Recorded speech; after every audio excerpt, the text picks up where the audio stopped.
Selamat sore, Pak Darsono. Selamat sore, Apa Mas kabar? Dika. Baik, sehat. Semangat ya, Pak.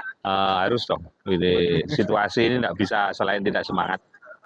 Jumpa lagi teman-teman sekalian. Kali ini bersama praktisi hukum, kuasa hukum, penasehat hukum Kabupaten Pati dengan Bapak Darsono. Pak Darsono kesibukannya saat ini sedang kesibukan di mana dan ngapain, Pak? Saya sebagai seorang profesional menekuni satu-satunya pekerjaan adalah sebagai pengacara. Jadi tidak ada aktivitas lain selain pengacara. Berarti setiap hari bergelut dan berteman dengan segala macam bentuk hukum. Ya begitulah. Bisa perdata, bisa pidana, Bisa tata usaha negara. bisa tata usaha Ya. negara. Ya. Itu mau domestik maupun internasional, Pak? Kami boleh untuk bersidang di seluruh Indonesia, tetapi kemudian untuk sampai luar negeri saya belum pernah ada perkara sampai luar negeri. Gitu. Tapi kalau teman-teman yang kemudian berada di luar negeri memberi satu nasihat, minta nasihat itu beberapa kali. Gitu. Pernah. Berarti hanya sebatas sharing mawon, Pak. Sharing untuk luar negeri, Untuk tapi luar kalau dalam negeri kita nangani perkara. Berarti kalau untuk kunjungan ke luar negeri, bersidang di luar negeri, Belum pernah saya lakukan. nah sekarang kalau dibalik, kalau orang luar negeri yang datang ke kita, Mereka harus mendapatkan satu izin untuk bisa berpraktek di Indonesia. itu ya harus WNI dulu pastinya ya, Pak ya? Oh, tidak harus. Tidak harus. Boleh WNA, asal kemudian mendapatkan lisensi dari Kementerian Hukum dan HAM untuk bisa bersidang. Nah, ini Pak Darsono ya, kita pastinya akan beredukasi, kita akan belajar. Di dalam keluarga maupun di dalam negara sendiri, itu kan kita tetap nggak bisa hidup sendiri. Kita nggak bisa hidup sendiri. Bagaimana sih yang dikatakan atau bisa dikatakan sebagai kasus penipuan dan kasus penggelapan itu seperti apa sih, Pak? Oke, makasih Mas Dika. Pertama kita mesti memahami dulu bahwa dalam kita hidup bermasyarakat itu tidak mungkin kita hidup sendiri, layaknya Tarsan di hutan. Kita butuh untuk berkomunikasi, bersosialisasi, tapi juga bertransaksi bisnis. Nah, transaksi bisnis itulah yang seringkali kemudian satu sisi memang menimbulkan soal untung rugi, tapi pada sisi yang lain juga akan menimbulkan masalah hukum yang harus dikelola. Lalu menjadi pertanyaan sekarang, masalah hukumnya apa? Transaksi bisnis bisa saja berkaitan dengan dua hal. Satu, perdata. Perdata itu hubungan antara warga negara dengan warga negara yang lain. Sedangkan bisa juga kemudian itu berubah kalau itu menjadi sifatnya pidana.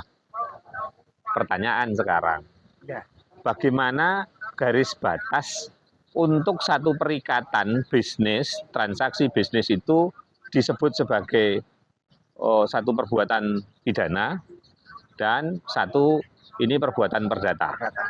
Oke ya.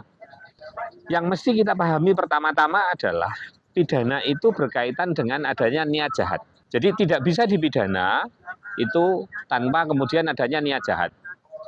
Actus non facit reum nisi mensit rea, kira-kira adalah suatu perbuatan itu tidak bisa kemudian dikatakan sebagai satu tindak pidana kalau niatnya tidak jahat. Lalu menjadi pertanyaan, mengukur kejahatannya ada di mana? Niat jahatnya itu diukur dengan cara bagaimana? Nah, mengenai hal ini kita mesti memahami bahwa perbuatan itu dikatakan sebagai pidana kalau dia memenuhi rumusan yang ada dalam Undang-Undang Hukum Pidana. Lalu hukum pidana itulah yang menjadi dasar untuk menentukan apakah seseorang itu jahat dalam konteks pidana atau tidak. Itu satu. Kedua, apakah kemudian ini menjadi perikatan perdata? Rumusnya sederhana. Perikatan itu apakah kemudian dalam satu kontrak? Kontrak dalam arti dalam ikatan janji. Menjadi pertanyaan sekarang, dari mana kita bisa tahu satu ikatan itu sebagai ikatan janji? Ya dari omongan. Jadi pertanyaan sekarang, apakah omongan itu harus tertulis? Tidak juga, boleh lisan. Lebih baik tertulis. Ingat rumusnya, boleh lisan, tapi lebih baik tertulis. Kenapa? Kalau lisan, pembuktian kita nanti akan menjadi sulit. Nah, saya kembali kepada satu yang disebut sebagai pidana dan satu yang disebut sebagai perdata. Sebagaimana tadi Mas Dika sampaikan, dalam transaksi bisnis, dua dimensi yang sering muncul, saya mengatakan sering muncul, itu adalah tindak pidana penipuan dan satu tindak pidana penggelapan. Jadi pertanyaan sekarang, kapan disebut penipuan dan kapan disebut penggelapan? Penipuan hanya berlangsung apabila sejak awal itu muncul ya satu fakta-fakta, yaitu satu, itu dengan cara tipu muslihat. Tipu muslihat itu menggunakan satu peristiwa yang itu tidak benar, atau kemudian menggunakan cara cerdik atau akal bulus, tipu muslihat. Yang kedua, itu kebohongan. Yang disampaikan itu ternyata tidak sesuai dengan fakta. Ya. Yang ketiga itu menggunakan nama palsu. Dan yang keempat menggunakan martabat palsu. Jadi 4 kategorial.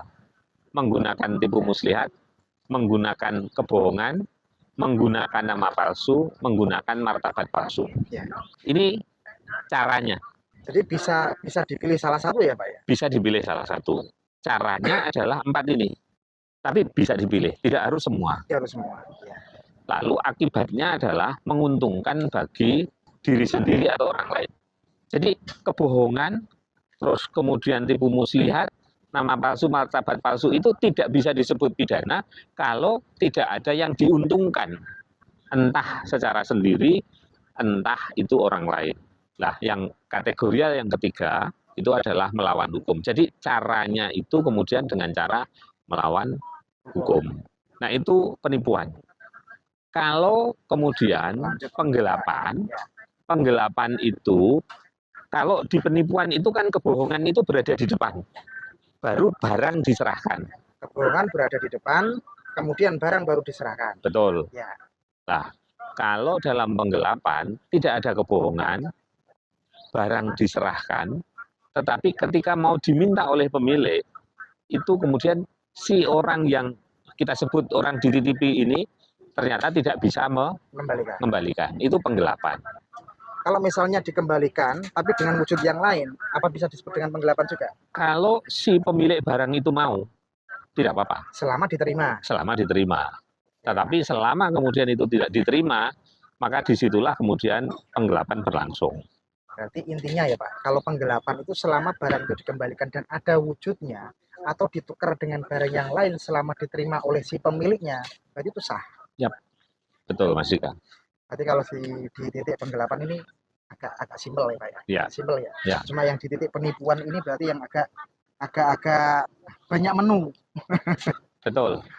Perlu untuk diketahui begini, ada satu klausul di mana kemudian penipuan itu dikategorikan sebagai tindak pidana, tetapi penipuan itu bisa juga untuk menjadi dasar membatalkan perjanjian. Jadi bedanya gini Mas, dalam hal penipuan, kebohongan, martabat palsu, tipu muslihat, dan nama palsu itu berada di depan. Didahulukan.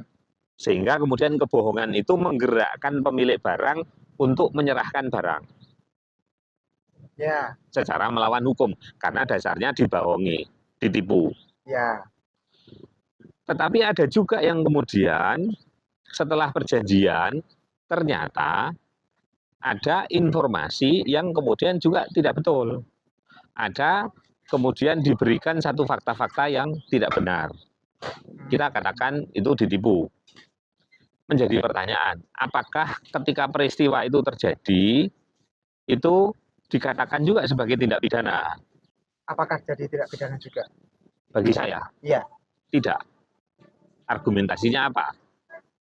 Ingat, garis demarkasi, garis batas antara penipuan dan kemudian itu awan prestasi, itu adalah kebohongan itu berada di depan atau di belakang perjanjian. Jadi garis batasnya adalah perjanjian itu.